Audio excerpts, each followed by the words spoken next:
Hello, and welcome to Sobercast, where we provide AA speaker meetings and workshops in podcast format. We're an ad-free podcast, and if you enjoy listening, please help us be self-supporting by visiting Sobercast.com, look for the donate link, and drop $1 or $2 into our virtual basket. We hope you enjoy the podcast. Have a great day.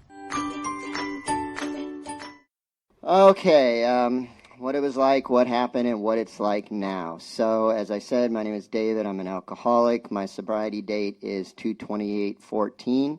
I have a home group, which is Duck Island, Monday nights, 6 o'clock at a Greenwood Christian Church, and I have a sponsor. So, what it was like, I guess I can say that, some of my earliest memories are of my parents drinking. My father always had a beer in his hand or beer at the table. I remember him giving me the beer caps, when I was 8 years old, and I would solve the puzzle. And that was kind of the way it was. Alcohol was just there and everywhere, and it was fun. It was just part of life. But I didn't start drinking really young. I had a sister who did, but I was kind of the nerdy kid. I was always the one off alone by myself, always with the book. I'd get picked on a lot, and I was short, and so I always felt kind of apart from everybody. I always felt also that I could never measure up to my dad's expectations. So, that set a pattern for me. But drinking was not a big thing for me until I got to college. So, went off to school, and I could kind of reinvent myself, and part of that was alcohol. Alcohol is everywhere on campus. It was easy to get. Nobody cared what age you were. And so, again, it was fun. Drinking was just what everybody did, and I went along. I didn't like the taste at all, but, I kept at it. And, it gradually grew on me. So I don't, part of college life, I didn't really feel like it impacted me, although I could say it impacted me when in my junior year, my girlfriend got pregnant. We were both drinking at the time. She decided she wanted to have the baby, so my daughter was born the summer before my senior year in college. And that, rocked my world a bit.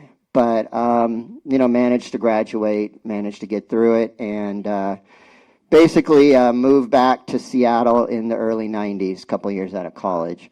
And if anybody remembers Seattle in the early 90s, it was kind of the explosion of the microbrew culture here. So I hit it right at the right time, and it was great. It was everything and more, and I was into it. And I was the one going on all the brewery tours and asking the questions and, learning and reading about beer and making beer and collecting beer stuff. I mean, you name it. I mean, at one point I had like 1,000 beer bottles in my basement. Literally, I had like 300 different pint glasses. I had coasters, beer taps. I still have like 200 pint glasses. So if you want one, just come on by.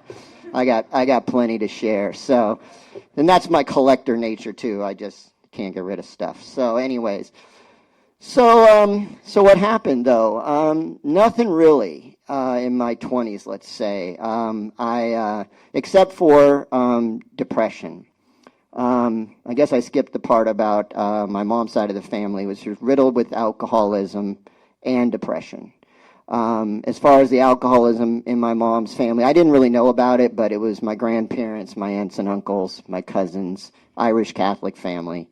My siblings, I have 3 siblings, 2 are addicts. As I mentioned, my sister was started early, but she got in the program at age 20, and she's been in and out for a long time. But my mom and my brother are still in active addiction, and they're the ones who live here in Seattle. So I have to see that go on every time I visit, and I know that there's nothing I can really do about that except stay sober myself. So, but there was also depression, and for me, all I thought was that I had this disease of depression, and I never connected alcohol as part of that.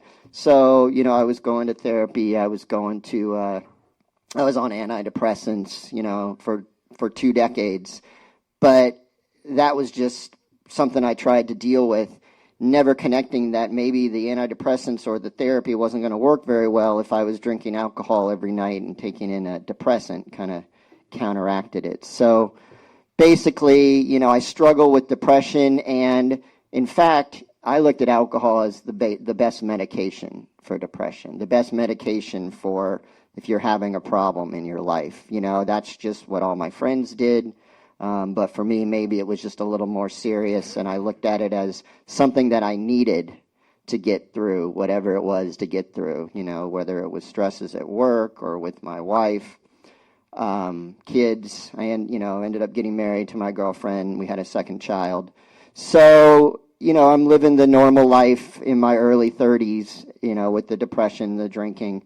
But I guess you could say the first major incident that happened was when I was in my early 30s, and I went to a friend's bachelor party, and I was the driver, but I was also the drinker and the driver at the same time, and I drove home at about 3 a.m. drunk, and ended up smashing my vehicle into the side of a wall, and but, you know, drove home, made it home, and I simply called Metro and told them that my Vanpool van had skidded into a wall, and that's why it was all smashed up. And they bought that story. There was no repercussions from that incident. So, again, I didn't put anything together. I didn't see alcohol as the problem. It was everything else in my life that was hard.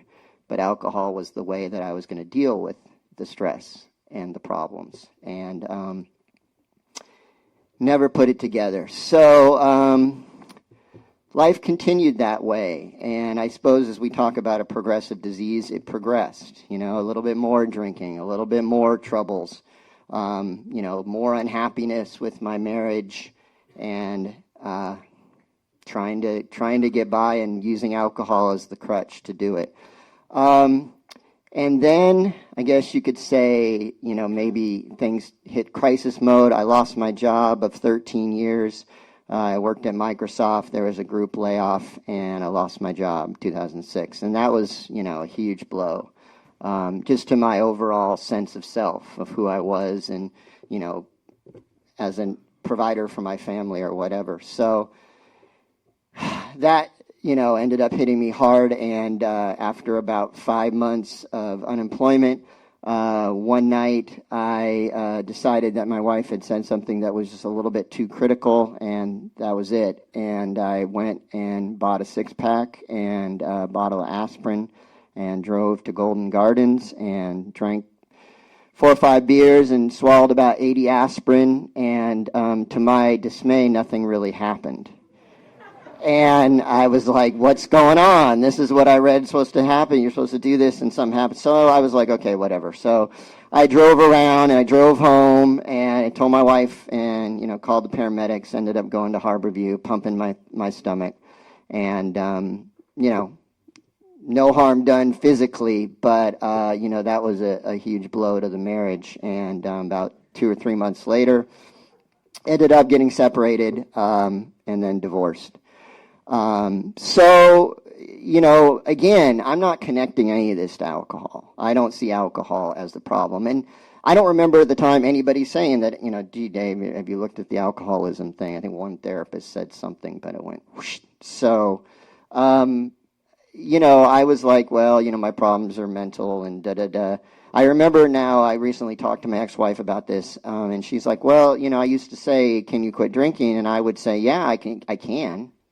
I don't want to. Are you crazy? I mean, I was in love with alcohol. I mean, clearly that was the whole story, and it always worked for me. So I didn't see any reason to stop. In fact, I couldn't, and I never admitted that to myself. But there wasn't going to be any way to do it. So you know, once I got divorced, then wow, suddenly I had this time on my hands. I didn't have anybody to go home to. I had my son 3 nights a week. But on the nights I didn't have him, it was, woohoo, you know, I could be out at the bars. You know, my friends would have work the next day, so they would go home at 10 o'clock, and I'd be like, where are you going? They're still serving alcohol. So I would just keep going. That was my thing. And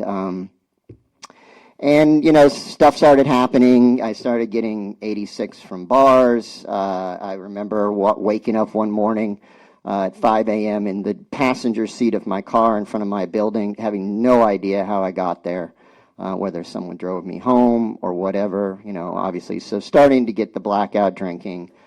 But I really didn't want to face it, and I basically kept on until fall of 2009 when I had my first DUI car accident, and drinking all day in a bar and deciding to go to another bar to meet somebody and hit a car. One DUI, it's kind of a slap on the wrist. And I said, oh, yeah, I'm guilty, whatever. I'll plead guilty and do my one night in jail. And that was it. I don't even remember them sending me to AA.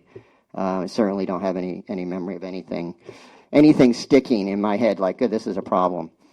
So I went on my merry way. And it took 2 more years of drinking until my second DUI car accident in the fall of 2011.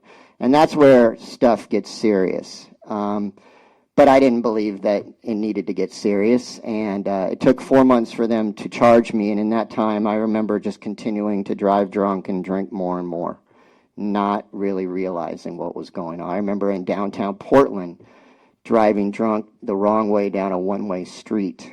And, these kind of horror story memories now come back. And I'm like, I was out of control and I didn't know it. But, I wasn't going to learn until they really beat it out of me. So basically got charged, alcohol bracelet on my ankle. I drank. They said, well, you can either go to jail or you can go to inpatient treatment. So I chose inpatient treatment and did 21 days, got out, drank the day I got out.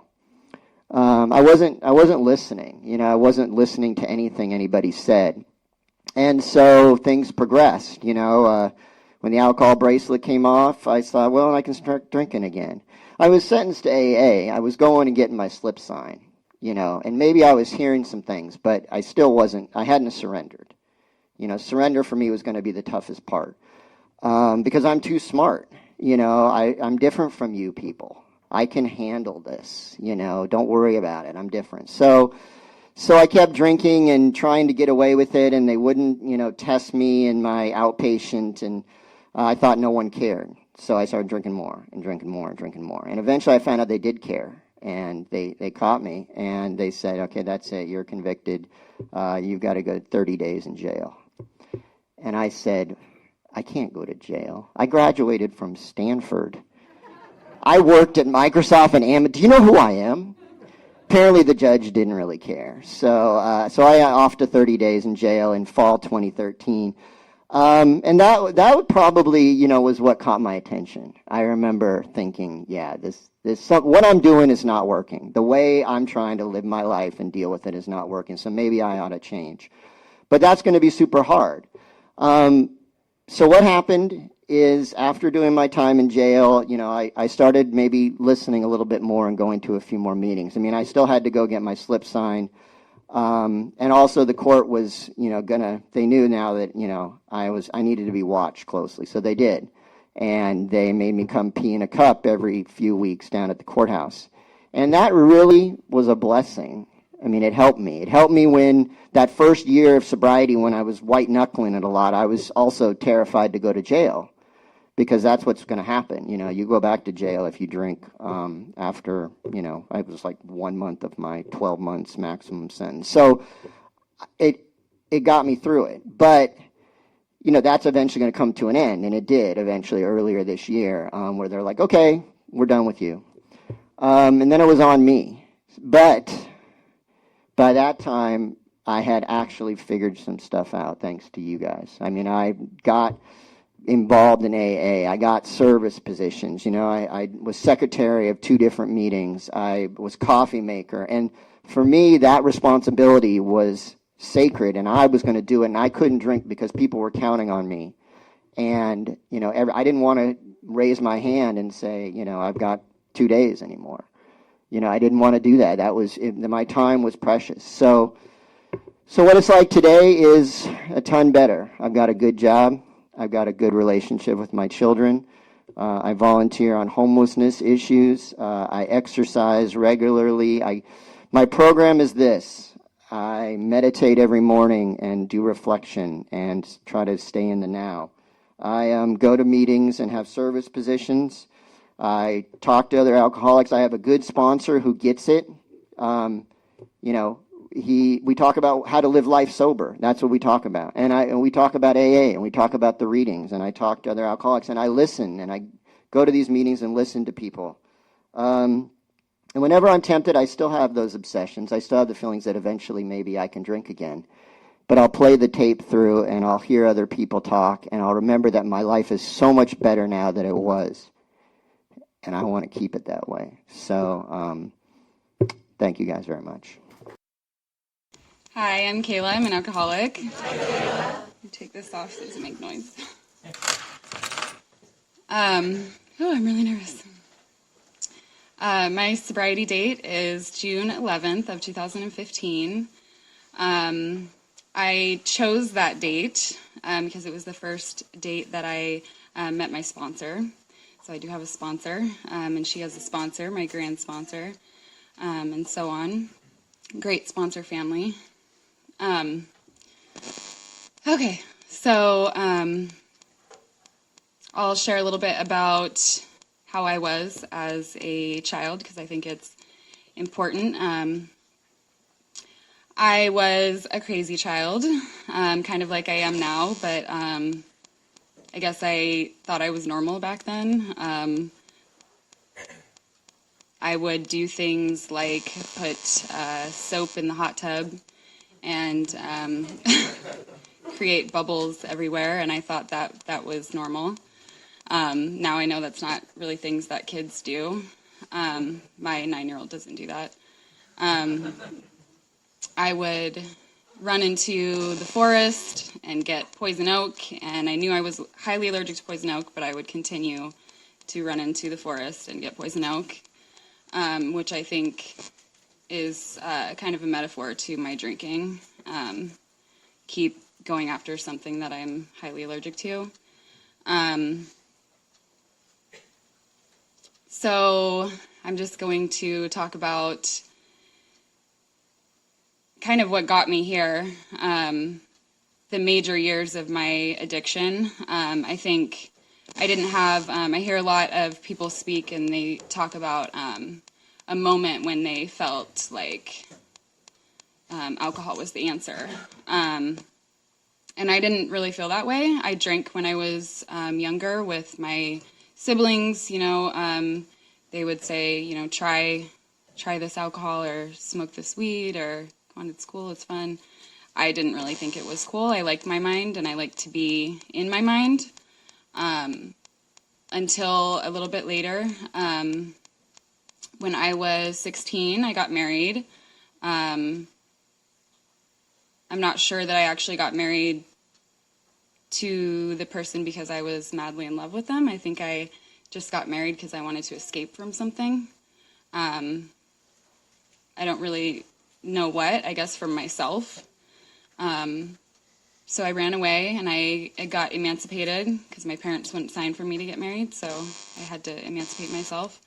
And I got married, and I still didn't drink or use any drugs. I decided that I wanted to have a baby, so I got pregnant.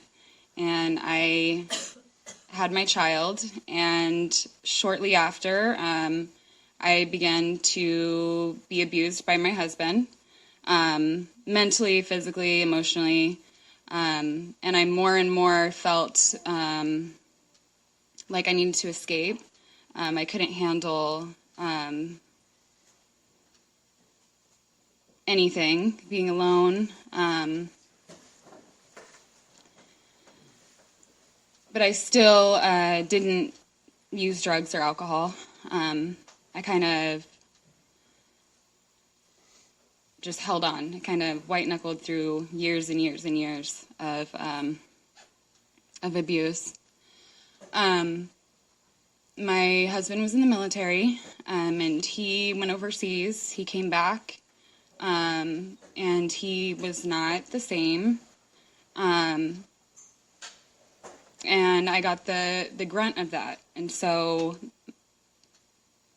it got pretty bad. So I started drinking. I remember the night I went to the liquor store, and I remember thinking, this makes other people's pain go away. So I'm going to drink until my pain goes away.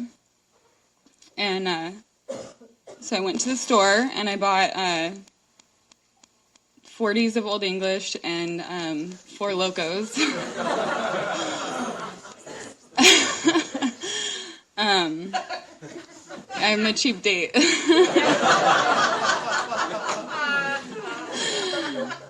Just $3 and I'm good. So I pounded that alcohol. I literally pounded that alcohol, and I went on a binge for over a year. And that night was significant because of my thinking of this is what I'm going to do to make my pain go away. But as soon as I made that decision, I didn't make any other decisions after that. I remember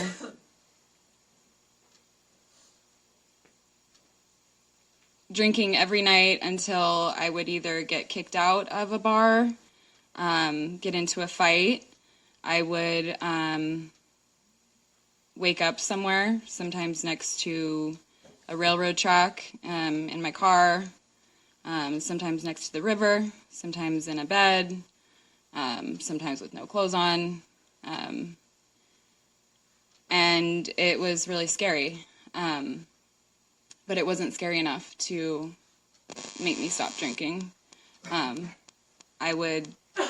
It was actually, kind of fun to me. I would call it recycled makeup, and I would get up and go back to the bar and with my recycled makeup and wake the bartenders up that I, just had kicked me out the night before. But it got scary when I like to drink and drive. That is something that I don't have a problem doing. I am very blessed to be alive. I'm blessed that I have not killed anyone in a vehicle. But I have come very close.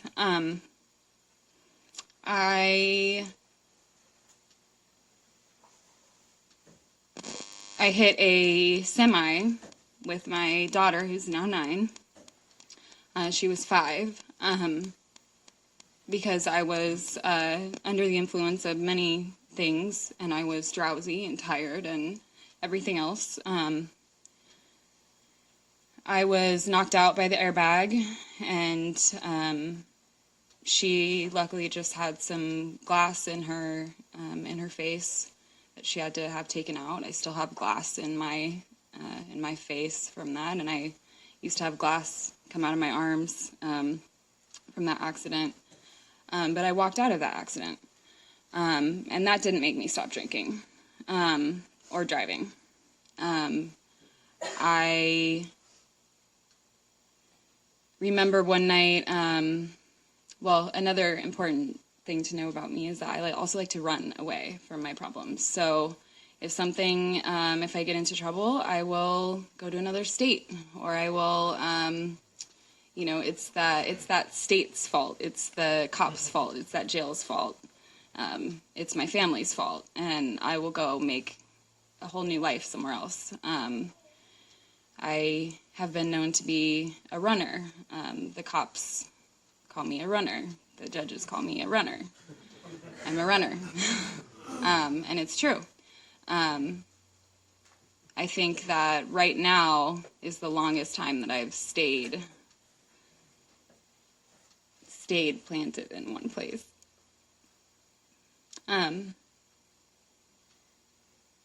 So anyways, back to the drinking and driving. I ran to Oregon, and I got a job somewhere managing a restaurant. And I remember waking up, right near Crater Lake, there's a pretty dangerous highway, Highway 97. Goes right around the lake. It's really icy. It's hard to drive sober, let alone if you're blacked out. And I used to drive it every night, blacked out. And I remember waking up right after the lake, and I was crashed into a barbed wire fence. I had just missed, going into the water. And instead of, calling for help or calling the police, I don't know, that's the last thing I think of doing, I just grabbed the barbed wire and took it off my car because I was so ashamed. I didn't want anyone to know that I had wrecked my car again. I remember thinking, I was going to say the S word, but I remember thinking, I did it again. How did this happen again? How did I get drunk again? I was just at work, and how did I just crash my car again? And I remember I dropped all the money that I had made that night. As a waitress, you live off of your tips, and that was all my money. And I was so ashamed and embarrassed that I just left my pouch there at the scene, and I just took off. My money ended up being there a couple days later when I went back to find it. But that still didn't make me stop drinking. I went on to, things got bad. I couldn't stop drinking. I couldn't stop taking pills, not showing up to work, and everything was everybody else's fault all the time. And I was really great. I was a upstanding person, and so I needed to go onto a mountain and go trim weed for a living. That's what I needed to do. It made sense. I would hide there from my husband, who was still psychotic, and I could make money, and I could drink, and everything would be great. So I went there, and that is the first time that anyone ever called me an alcoholic, and that didn't go over well with me. I guess I always looked at my husband as an alcoholic, or my parents, family. I never saw myself as an alcoholic. I felt like I was fixing something that, I deserved to drink because a lot of things happened in my life. So I didn't label myself as an alcoholic. But they began to hide. At that point, I really liked whiskey. And they decided to hide the whiskey from me. And I'm not really sure what happened. Just a lot of fighting and people wanting to kick me off the mountain. And which, didn't succeed with that. Because I didn't have the greatest morals, and I was able to stay there and continue drinking. And I ended up leaving there, and I ended up crashing my car another time. I hit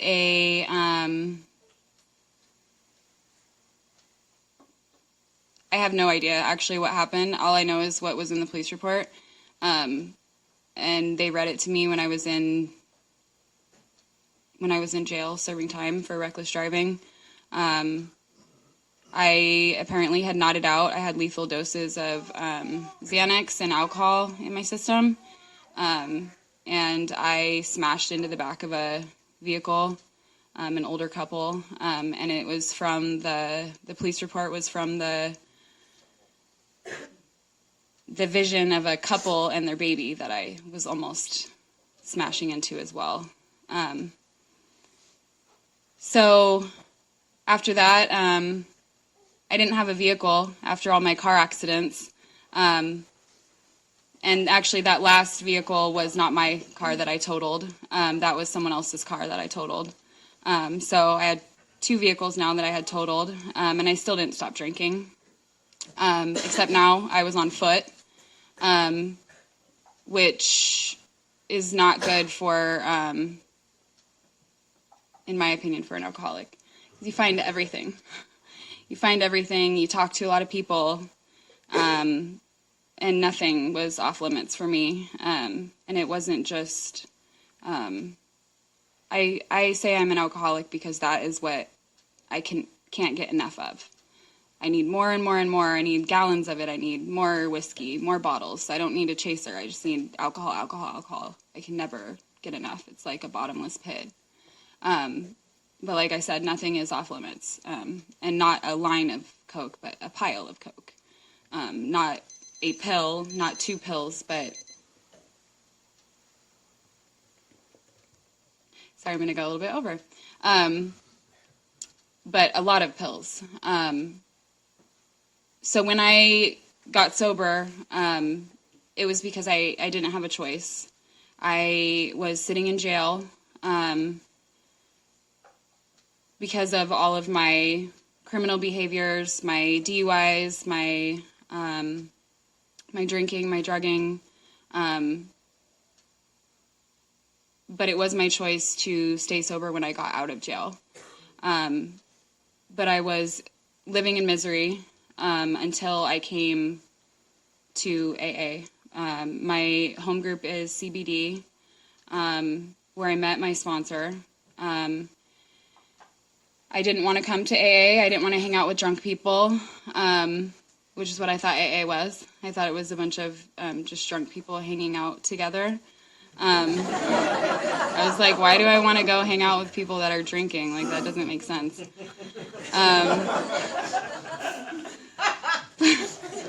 That's totally what I thought. But I saw my sponsor, and she looked happy. She looked happy. And she was sober. And I remember going up to her and talking to her and getting her number. And a couple of meetings later, I asked her to be my sponsor. And my life will never be the same. I feel peace now. I do work the steps. I'm on my 4th step right now, the tail end of it, hopefully. I have done many things in sobriety that I didn't think I could do at all. I had a baby, and I did that without any drugs, no epidural. Julie was there, Reese was there. I have gone through experiencing a death, and I've stayed sober through that. And just all of the everyday things I have not picked up.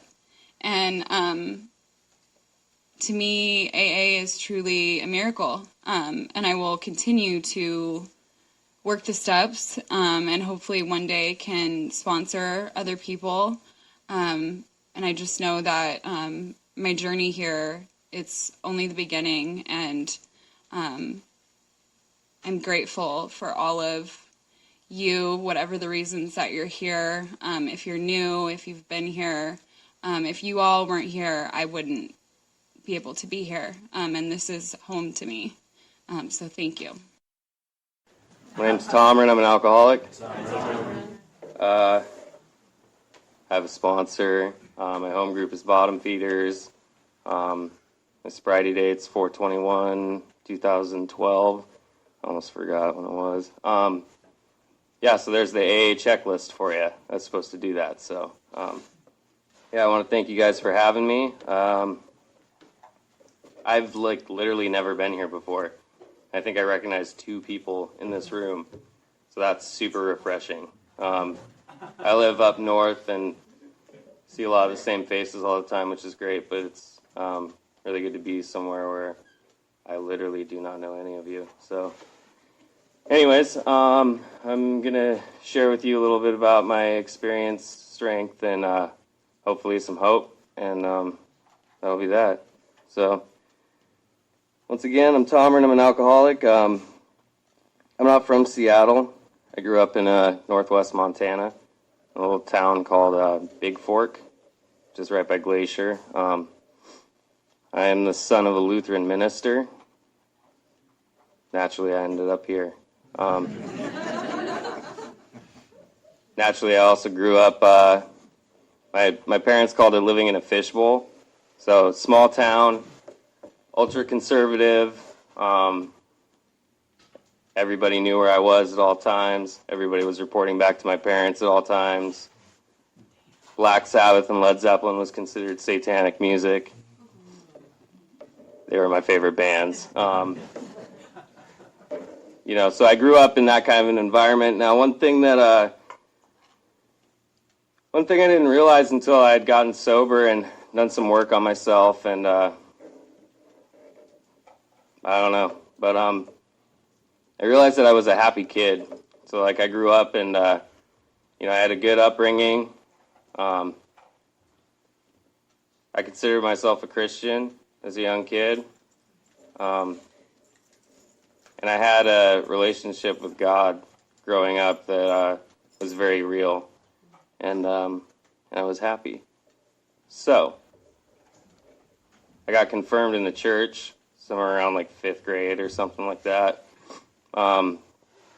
Wasn't long after that I decided that I was going to try and find myself and figure out who I was. Obviously, I had to go to church still. My dad was a minister, but I stepped away, mentally, spiritually, emotionally. Ironically enough, I became miserable. I wanted to kill myself before drugs and alcohol were introduced into my life. And I think, at a young age, I started doing drugs and alcohol. So, I rejected a God that I grew up with, became miserable, then started experimenting with drugs and alcohol. And I think that's a really important thing for me to talk about, because that spiritual malady definitely had a place in my life long before drugs and alcohol were introduced. So yeah, growing up in the church, first time I drank, it was amazing, yada, yada, yada. Obviously started doing drugs right after that. Drugs were amazing as well. And yeah, like you hear in AA, the second that I started getting loaded, I felt like I had arrived, right?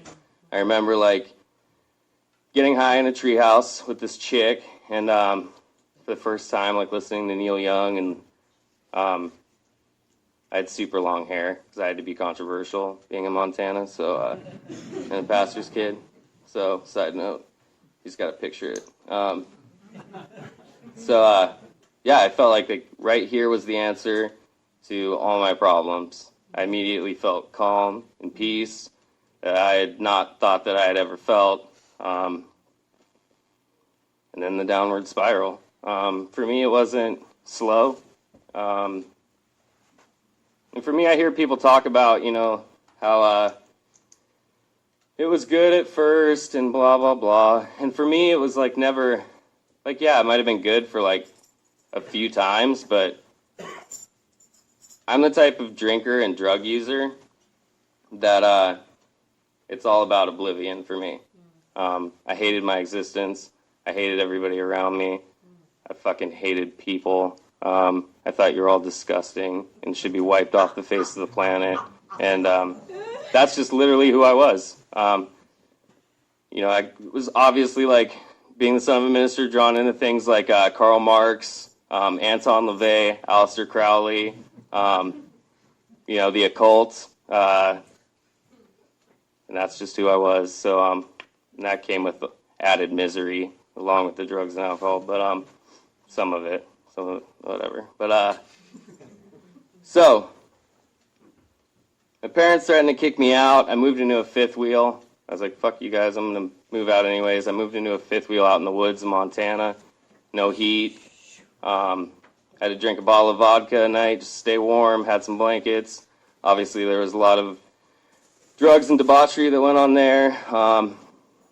And I got a call from my parents after not talking to them for a year. And they said that they were going to move, that my dad got a call to a different church, and that I could leave if I wanted to. And I was at that point where I knew I was dying. So I left. fully intending to get sober. While my parents were getting something at a gas station, I got something else outside the gas station. Fully intending to get sober in this new town, right? So I was loaded pretty much before I even set foot in this new town. Fired from jobs, all that shit. Couldn't have a relationship with anybody. Parents were terrified of me. My dream in life was to play music. I've been writing and recording music since I was, super young. So, I thought, if I had, the right girl, I'd get my shit together. Yeah, people are laughing. That's awesome. I thought that, if I had a career in music, I'd get my life together. All these things, right? So 19 years old, putting music on the internet. I got an email from a band, my favorite band, and they asked me to, come play music with them. They had a band manager and all that. I left town at 19 and fully intending to get sober. Once again. Moved down to Texas. Band got fired. I stayed there. I got the band fired. So I could start my own band. Super fucked up and manipulative. And whatever, I had to leave because I was so messed up I couldn't do my dream job. Got a second opportunity to come back. Went back down to Texas. Lived in a huge house. Everything that I wanted was paid for. Had a record deal. All I had to do was sign it, show up. Famous Hollywood director wanted some of my music in his movie that you've all seen probably. Instead of going to this place to meet these people to sign this thing that I thought my whole life was my happiness was relying on, I moved into a dope house with 2 chicks. I didn't talk to anybody for a few months. And so I've known that I was an alcoholic from the time I was 17, throwing up blood, drinking wild turkey in the morning. My dad was telling me that I was an alcoholic. My dad's also in the program. He's got a ton of years, but didn't mean much coming from him.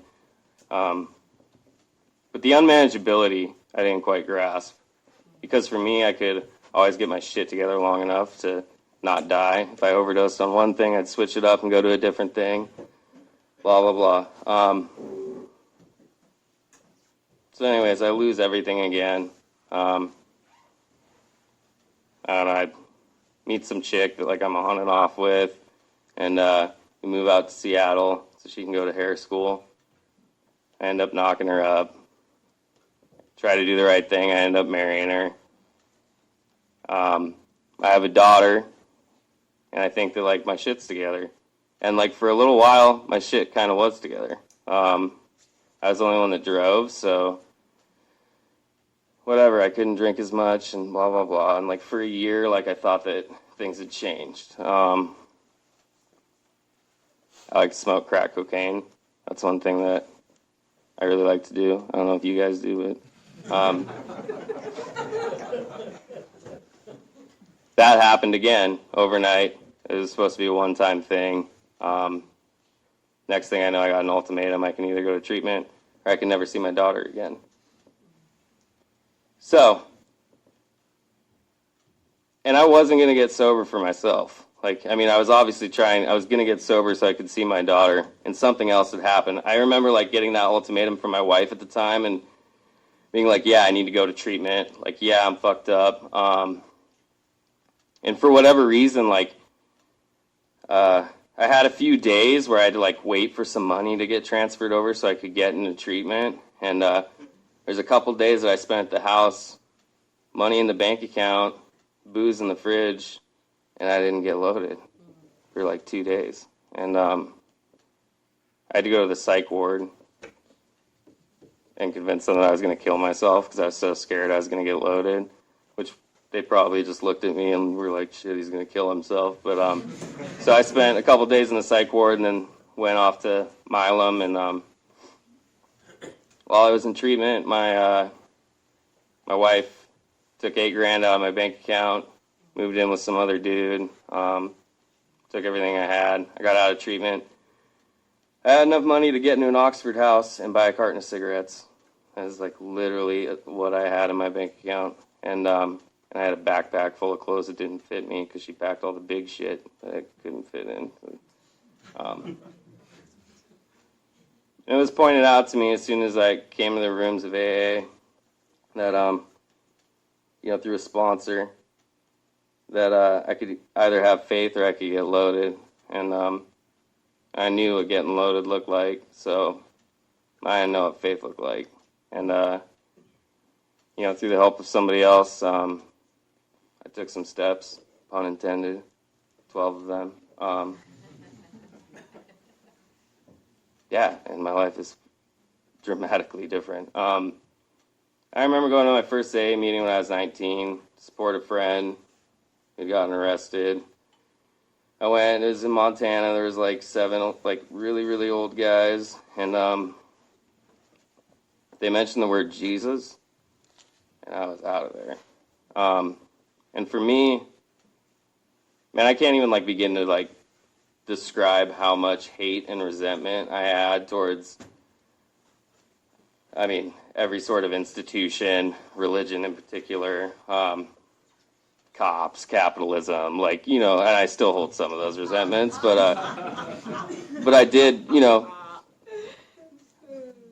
I had the opportunity to work some inventory, and take a look at, my fucking life and my philosophies, and realize that the person that I thought that I was not, whatsoever. I claimed to, hate politicians and corporations and things that were screwing other people over, yet I was stealing from everybody every chance I could get, and after doing my inventory and reading it to a sponsor, I had a complete psychic shift. And I don't even know how to explain that, but I think that if you've done an inventory, you probably have an idea of what I'm talking about. I don't even know how long I'm talking, so just throw something at me when I'm done. But man, I can't explain to you the sort of spiritual experience that I've had in working the steps and coming into contact with God of my understanding that I choose not to understand. For me, God's way too big of an idea for me to pigeonhole, start micromanaging, and thinking that I know shit. Because anytime I think I know something, I'm fucked. My reality and my sobriety is that I have had an imperfect sobriety. Moved into an Oxford house, got kicked out of an Oxford house, stole a bunch of money. At the time, I met this chick in NA, because that's where you go to meet chicks. That's what I was told, so that's what I believed. Everything else I've been told in here worked, so I figured that ended up knocking her up. I'm engaged to her now. She's awesome, beautiful. Is that me? Yeah. Sweet. Anyways, so what does my life look like today? I'm engaged. I have a son that I'm present for, who's 15 months old. I have a daughter that I'm fighting in court to try and be a part of her life. Been fighting for the last 3 years. Her mom's in active addiction, whatever. But I can show up in that way. I sponsor guys. I've had an experience doing the work I can't even put into words. God, to me, today is a fact. It's just a fact. God exists. I've had a spiritual experience. God exists. I don't know what God looks like, what God is. God exists. You can argue with me all day long. You're wrong. That's just how it is. If you're new and you would like to have an experience with the steps, I'd be more than happy to take you through the way that I was taken through. All I can say is, I think you caught my drift. I was a hopeless drug addict and alcoholic who hated everyone around me, but not as much as I hated myself. Multiple suicide attempts in my life, yada, yada, yada. But Alcoholics Anonymous has changed my life. And when I say that, what I'm really saying is God has changed my life, right? And I came into contact with God through Alcoholics Anonymous. So, yeah, thank you guys. That's all I got. Hey guys, my name is Rob. I'm an alcoholic and going to be your first speaker tonight. Notice a few friendly faces out here. I'll tell you how I got here. Lori actually ran into me over at LIS, where I normally go to, and just asked me if I would come here and speak. So that's how I ended up here. I'd never actually been to this church, so it's neat to be here. I'm going to speak about basically 3 different things, kind of a little bit about me and how I am here on earth, and then a little bit about my addiction, and then a little bit of how it is now. So I'll start off with just a little history. I was born 10/1 of 70 to Robert and Christine. I spent the first 3 years of my life on a hippie bus, and my family, that they weren't into really drugs and alcohol or anything like that. They were kind of the purists, the no sugar and love and stuff like that, which made it interesting, though, at the time, because I ended up going to like 18 different schools, not as an Army brat or because my parents were abusive or anything. They just moved around to all these little communities, so it was kind of different. And as I'll find out later, that there is already some mental illness and addiction on both sides of my family. So in a way, I think they were kind of trying to run from that. So that became kind of a pattern for me. And I had that feeling that we talk about sometimes in AA of just never fitting in, from the very... from as early as I can remember. I felt comfortable around my family, and I ended up having 4 sisters, and there was a certain family knit there. But I never quite felt like I fit in, at a new school I was going to, with a pack of friends or anything like that. And I think that that's a common experience for some of us that end up being in this program. Some of the early stuff I talked about, or I'd like to talk about, is, being kind of a new kind of hippie kid on the block. A lot of times, from like 8 or 9 to 14, I was bullied and, going to different schools. And kids are pretty ferocious. I'm not going to go into detail about exactly what happened and whatnot, but, that would lead to part of me trying to overcompensate for that later. So at 15, I found alcohol, and I was pretty much what's been described to me, 23 years later by my sponsor, was a true alcoholic right from the beginning, meaning that I just really drank to get drunk, or, that feeling of fitting in went away. So I automatically had that. And so from about 15 on, we even started at 12, 13, robbing parents' liquor cabinets and stuff like that. But really at 15, starting to find alcohol as a daily reprieve, and at least a weekend reprieve at that point, and making my focus mostly around friends that did that and whatnot. So that led to, from 15 on, led to almost 23 years of wreckage and addiction. During that time, myself and those around me suffered. I suffered financially, physically. Some of my patterns were to move around to a lot of jobs. I would, get strung out, if you will. Drugs are part of my story, but I'm going to stick mostly to alcohol here tonight because I know that that's, the program. But it was always alcohol from 15 to about 3 years ago. So it was always the base of alcohol, and it was pretty much daily. So I would get myself pretty good and washed out, and then I would clean up a little bit, be able to get a job, establish back a few more relationships, and I would kind of continue that pattern again.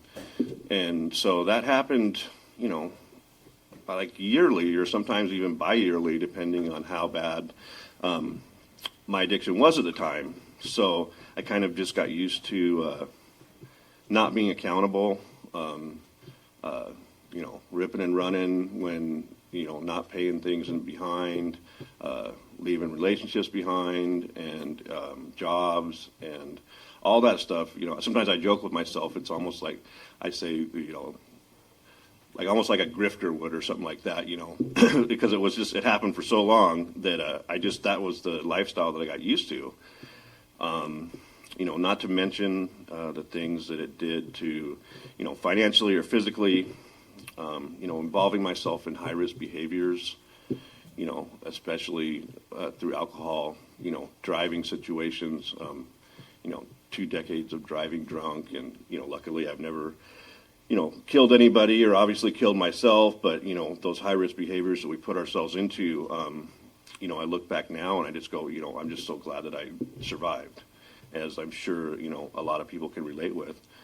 I was pretty emotionally dead by the time I started getting towards the end of my road, spiritually and emotionally. A pattern of over excess, kind of cleaning up for a little bit, and then, turning and running things back again. At the end of my 23-year addiction, I kind of ended up, I was divorced. I'd had 2 hip replacements that were due to partly genetics, and it wasn't a motorcycle accident or anything. It was partly genetics, and it probably was sped up by the fact that I had drank and smoked cigarettes and done drugs for 23 years straight. So, the jury's kind of out on that, but it doesn't matter. At 38 years old, I had 2 hip replacements. Was addicted to alcohol, prescription drugs, and non-prescription drugs. I had a broken neck from a DUI accident and a broken soul, and I was laying on a jail room floor looking at 5 to 7 years jail time due to a little 2-county crime spree I went on over in eastern Washington.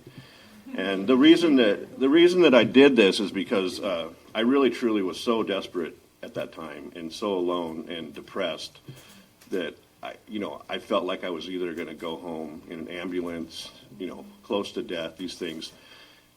Even when I went and did, it was 2 robberies, but when I went and did them, it was kind of a joke. It was surreal. I was just, I grabbed a Frappuccino. I'm like, hey, just put the money in the bag. It wasn't even like a thing for me because I just I was so happy to be going home with the police, because I just truly felt like my life had gotten so out of control. And, things worked out for me there.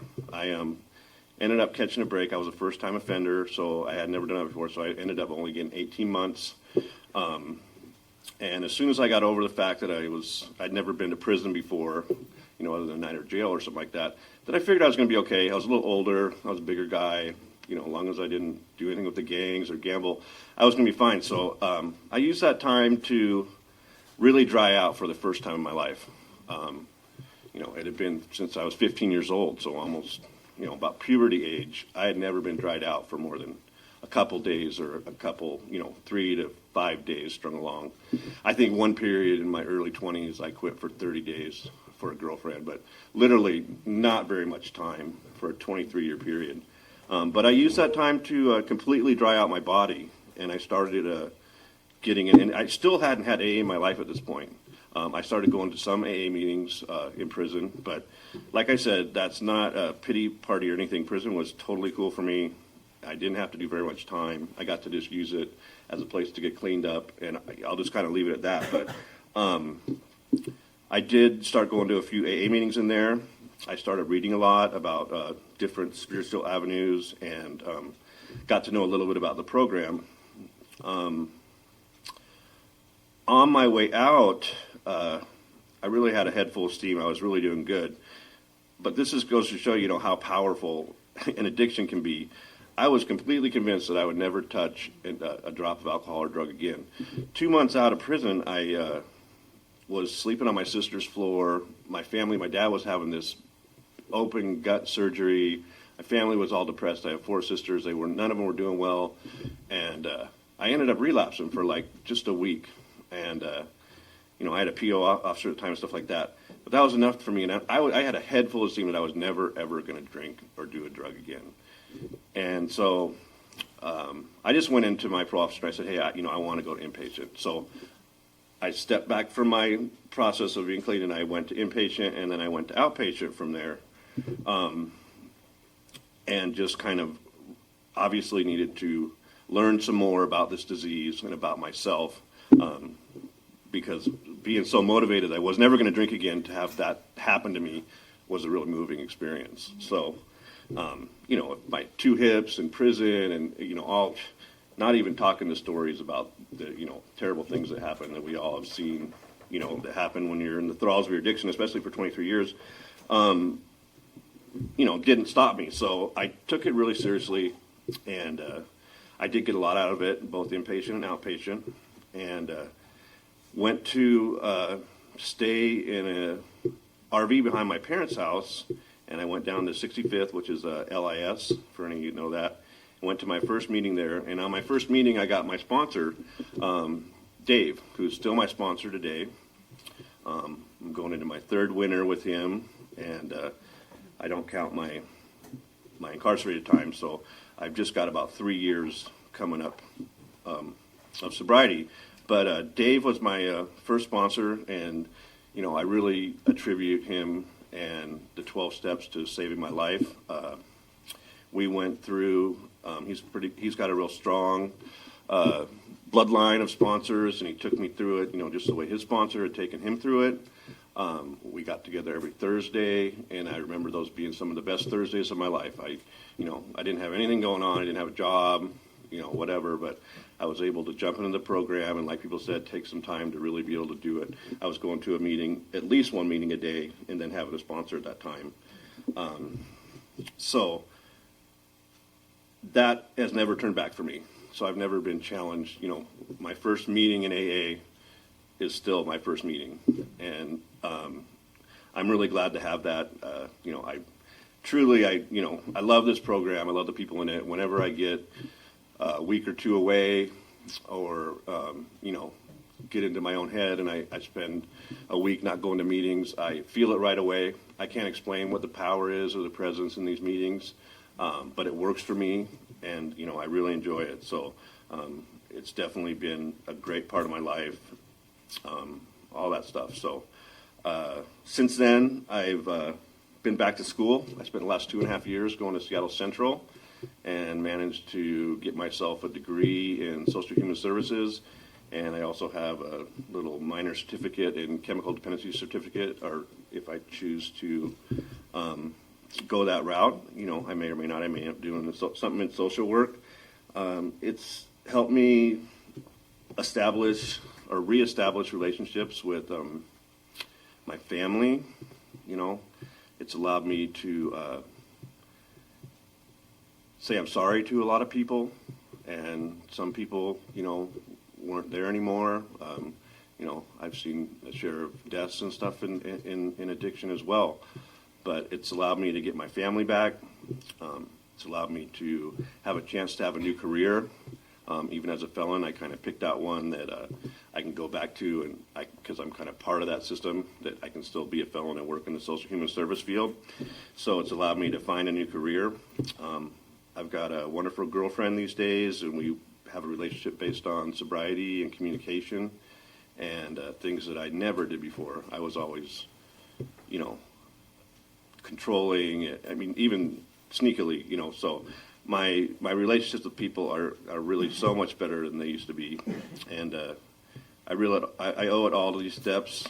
I have 2 sponsees right now, so I take those guys through the book, and it's really simple for me. In the end, I've got about a minute left, but what this program comes down to me is I get up in the morning, I say my prayers and really surrender. I mean, I really surrender. I had a spiritual advisor at my meeting once tell me that, I don't make any deals. It's not like, oh, I'll surrender if, there's no more deals. I just ultimately surrender when I start the day off. I find a couple times in the day to get quiet. I try to stick to, 2 or 3 meetings a week. I do my sponsees and just try to be honest at the end of each day. And I really love this program. I love all you beautiful people out there, and that's going to close it out for me tonight.